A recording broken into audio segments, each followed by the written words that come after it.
ആ ഞങ്ങൾ ബാലിയിൽ ജയൻ്റെ കൂടെ പോയിട്ടുള്ളത് കൊണ്ടാണ് ഈ അനുഭവത്തിൻ്റെ പശ്ചാത്തലത്തിലാണ് ഇപ്പോൾ ഈ നമ്മളെ തീരുമാനമെടുത്തത്.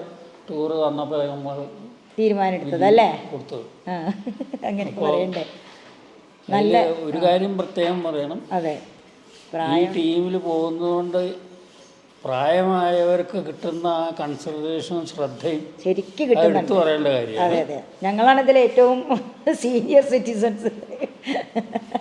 അപ്പോൾ മുക്തിനാഥിലേക്ക് വന്നിട്ട് പിന്നെ ഞാൻ ഡോളിയിൽ കയറി പോകണ്ടായി. കാരണം എനിക്ക് കയറാൻ അത്ര തോന്നിയില്ല.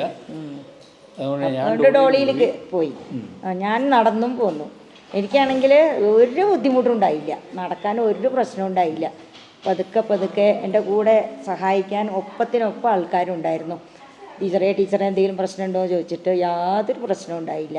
നല്ലൊരു പ്ലസ് പോയിന്റ് ആണ് എല്ലാത്തിലും. അതെ, എല്ലാവരുമായിട്ട് നല്ല കോപ്പറേഷനും അതെ അതിനെ ലീഡ് ചെയ്യാൻ ഒക്കെ ഉണ്ട്. ജയനും അതെ ഒക്കെ ഉള്ളതൊരു വലിയൊരു അനുഗ്രഹം തന്നെയാണ്. അതെ, അവിടെ ചെന്നിട്ടാണെങ്കിലും അതെ ദർശനം നന്നായി കിട്ടി. ജീവിതത്തിൽ ഇങ്ങനെ ഒരു മുക്തിനാഥിൽ വരുമെന്നോ തൊഴാൻ പറ്റുമെന്നോ ഒന്നും നമ്മൾ വിചാരിച്ചിരുന്നില്ല അല്ലേ?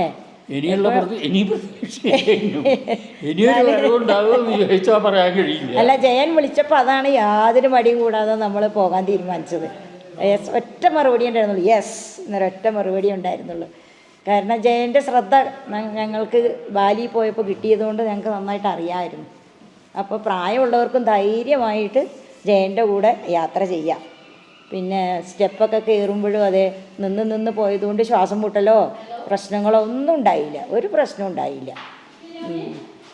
അപ്പം അങ്ങനെ വളരെ സന്തോഷകരമായിട്ട് ഒരു ഭക്തിസാന്ദ്രമായ കുറേ നേരം നിന്ന് തൊഴാനും പറ്റി. വിഷ്ണു സഹസ്രനാമം അവിടെ നിന്ന് ചൊല്ലി ഒക്കെ ചെയ്തു. നല്ലൊരു ജീവിതത്തിലെ ഒരു അനുഭവം, നല്ല അനുഭവം അല്ലേ? നമുക്ക് മറക്കാൻ പറ്റാത്തൊരു അനുഭവം നമ്മുടെ ജീവിതത്തിൽ.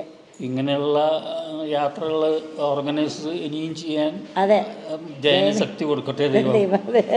ഇനി കൂടുതൽ ആളുകളെ കിട്ടിക്കൊണ്ടേ ഇരിക്കട്ടെ എന്ന് ഞങ്ങൾ സർവേശ്വരനോട് പ്രാർത്ഥിക്കുന്നു.